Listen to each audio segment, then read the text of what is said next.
Was he pretty smelly before he got here? No, he was not smelly before he got here. We have a pool in the backyard, so. Oh, so, well, you're used to that wet dog smell Yes, then. I am used to that wet dog smell. Well, I didn't bring any dog out here, but I figured it's hot outside, and what the heck, I'm gonna get a bath. They washed a total of 116 dogs, not including me, and raised almost $3,500.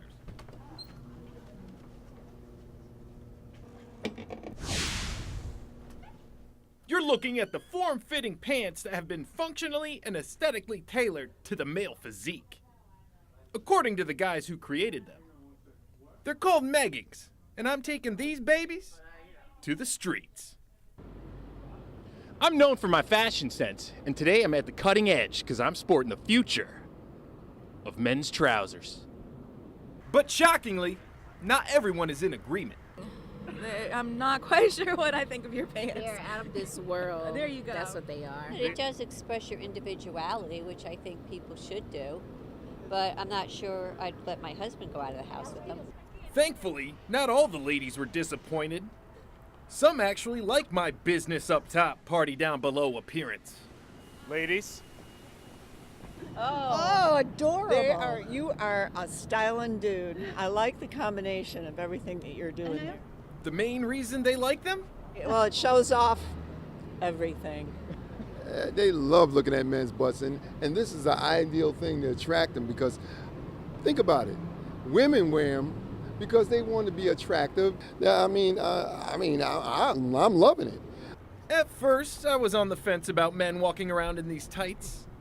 But maybe the Meggings Man makers are onto something here. There's like 5 great states that have a big metropolis, and there's a lot of men that wear these pants, these spandex pants, to the job, and there's nothing wrong with it. For the first time in my life, I happened to be one of those men wearing tights at work.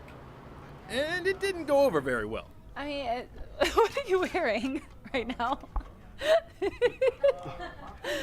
Are you being cruel? We accept the women wearing it. Why can't the women accept the men wearing it? Would you wear something like these? Yes, I would. I wear it depends. I might put it together a little differently, but I would sure. Why not? But are these meggings for every man, or just rock stars? Now, if you flat and ain't all that, then I think you need to pack it up. You know what I'm saying? On that note, I sent myself packing. Charlotte's holiday on ice is everybody's so-called favorite tradition. But for people like me, ice skating is anything but traditional.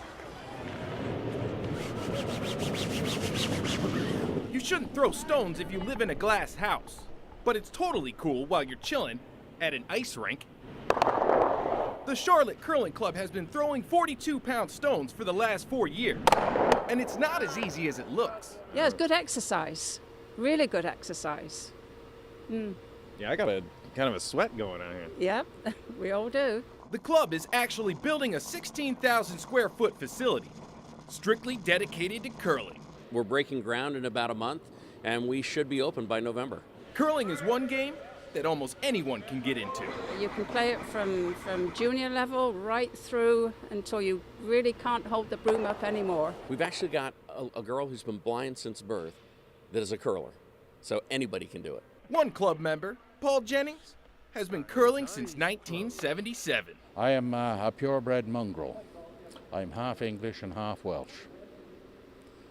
I'm 1/8 Irish. He's managed to work his way up in the ranks over the years. I play skip in this particular club because we have a lot of new curlers who would benefit from my vast experience, most of which I've forgotten. And Skip is the top dog? In theory. In curling, there is one key requirement. You've got to be able to yell. That's the prime requirement. Otherwise, it doesn't sound as though you're having fun. Are you pretty good at yelling? Oh, yes. Well, it's time for Paul to put his money where his mouth is. Let's hear it. Sweep! That's pretty impressive. Curling isn't just sliding rocks across the ice. There's actually a lot of strategy involved. It looks like shuffleboard. It scores like horseshoes, but it really plays like chess. When they throw their first rocks, they're actually planning where the last rocks are going. always anticipating what's going to happen. Wearing those funky pajama pants, is that kind of one of the tactics to distract the other team? Well, the Norwegians, you got to give them props. They really have done a great job in promoting the sport and creating attention. The pants are optional. You've got to wear pants. Okay, so pants required. Check. What else?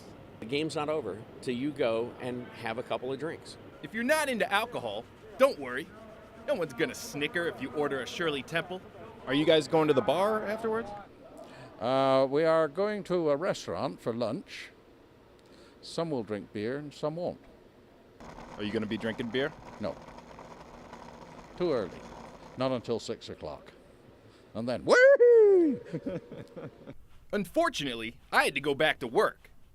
But while I'm at it, I'm gonna work on my game. In recent years, there's been a shortage of clowns. So I'm out here doing my part, trying to keep the scene alive. Last week, we brought you the story about some of the troubles in a trailer park. One of the big problems they faced was storm drain covers that were reportedly missing for several years, with only an orange cone to prevent people from falling into an 8-foot hole. My 9-year-old diabetic miniature Doberman Pinscher fell into and was lost for over 9 hours. And thank God we found him or he'd be dead. Last week, we reported that the county agreed to start maintaining the storm drains along Cedarvale Road. And since then, there has been some progress. As of Monday, Mecklenburg County replaced the missing storm drain covers. They are a little rusty, but at least the people living in the neighborhood don't have to worry about falling in a gaping hole anymore. Are you happy that they replaced the storm drains down here? Yes, I'm very happy. Now if any animals get missing or anything, that at least we'll know they won't fall into that hole. And not to mention any children or cars or everything else breaking into it. I appreciate Mr. Dick here helping us out, get us some storm drains on here for some kid fell in there and got hurt and we couldn't find them. Now the question is, will the storm grates remain in place? Some people are worried that scrap metal thieves will snatch them up in no time. And hopefully everybody in this neighborhood, after not having it for so long, will see how important it was and nobody from around here will do it. So I think we stand a good chance of it being left alone. In addition to maintaining the storm drains on Cedarvale Road, the county also agreed to start maintaining the ditches and culverts alongside one of the streets in the trailer park. Well, it's like you said, out of sight, out of mind. It'll be a surprise if they do get out here and do it. They wouldn't have done that on Cedarville probably if it hadn't have been such an eyesore and everybody was starting to see that it was a danger. And that's why the county moved so fast on the storm drain covers. They considered the gaping holes a high priority because of safety reasons. But I don't know if nobody out here to fix this ditch line no time soon. If it does, it'll sure surprise me. Will the county fix that problem? Or will they leave these people in the ditch? Before you jump to conclusions, don't forget the county was quick to jump on these storm drains. Zumba fitness is a fun yet effective workout that works the entire body. And apparently you just dance. Pump it up, children!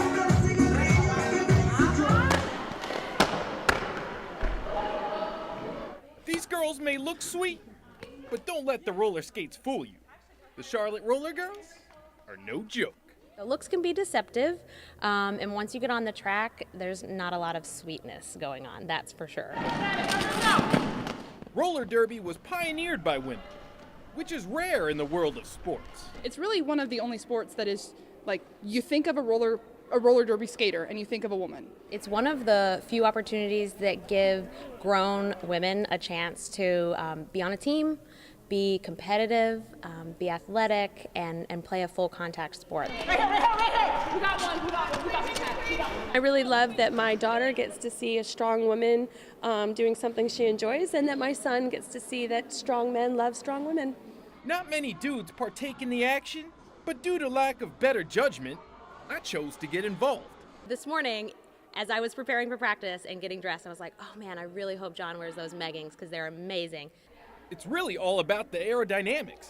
I needed every advantage I could get with these ladies. You really fit in. You dressed the part today.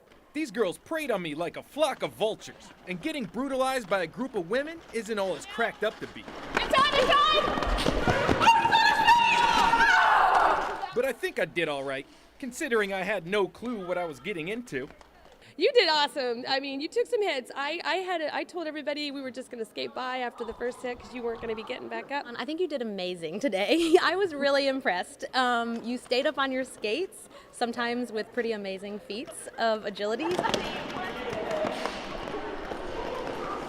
Everybody that gets into the sport gets a derby name. And I was such a beast out there on the track today that these girls came up with one for me. What is it? Lights, camera, traction. Oh yeah, lights, camera, traction. Nice. Beast or not, getting rolled by a group of women while wearing man tights and roller skates isn't my idea of a good time. So it's time for me to roll out. I asked Aaliyah if she wanted to try her skills against my Wu-Tang style. She accepted the challenge. Yeah, so this is a lose-lose situation for me. If I lose, I got beat by a 9-year-old girl. If I win, I beat up a 9-year-old girl. You think she's gonna beat me here today? Absolutely. All right. In one corner, we have Jonathan over-the-hill Dick at 31 years old against Aaliyah Samuels, 9 years old, hailing out of Huntersville.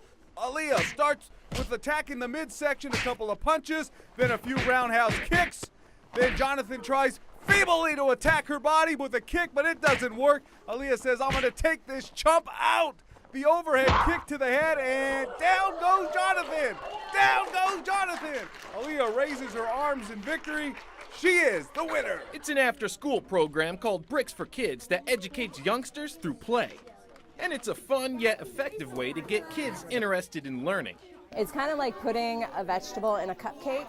The kids are, getting what's good for them, and they have no idea that they're actually learning. The program teaches STEM education to children as young as 3 years old.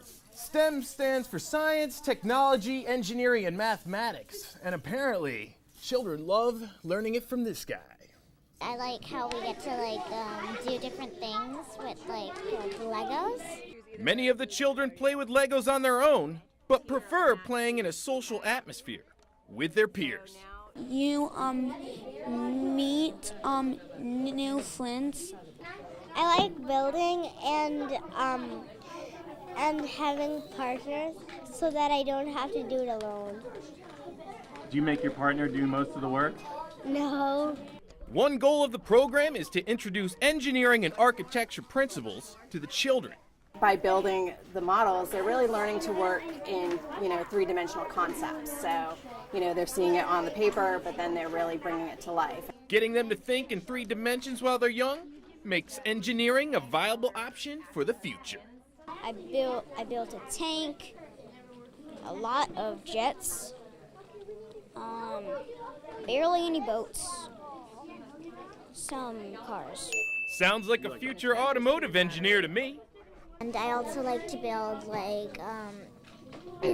towns and cities. City planner maybe? Who knows?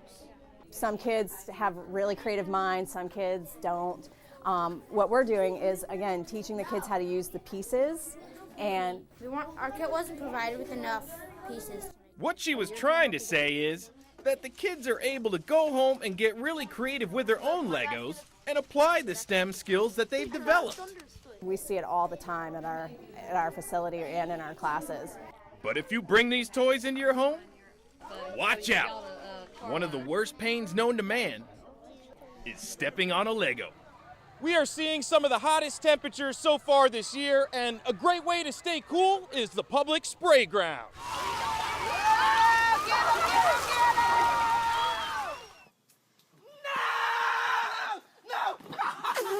Monkeys and bananas go hand in hand. So we thought.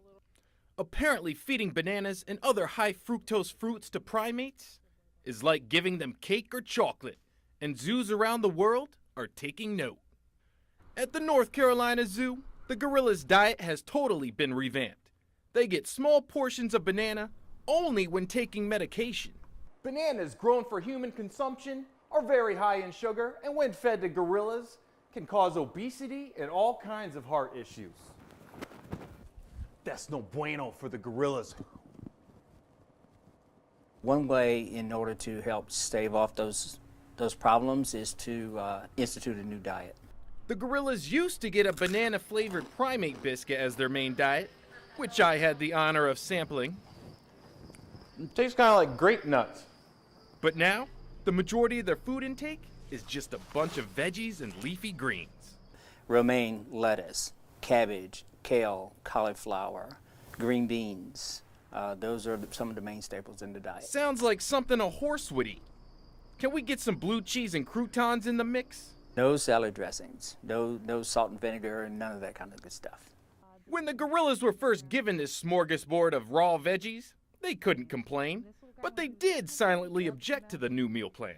It was like this huge swing in their weight that we're not going to eat this. So it was sort of somewhat like a protest. So they refused to eat the diet, and then over time it was like, okay, well, this is all we're going to get to eat. So then they started really becoming more receptive to it. After infiltrating the zoo, I felt it was my duty to smuggle some bananas into the gorilla exhibit.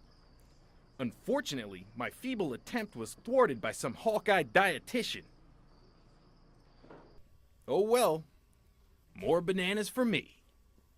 John Dick, My Fox Carolinas. And like all of these kids, I also like to jump in the drink. All right. Watch out, kids. I'm getting in. For more information about the YWCA's Youth Learning Centers, visit myfoxcarolinas.com.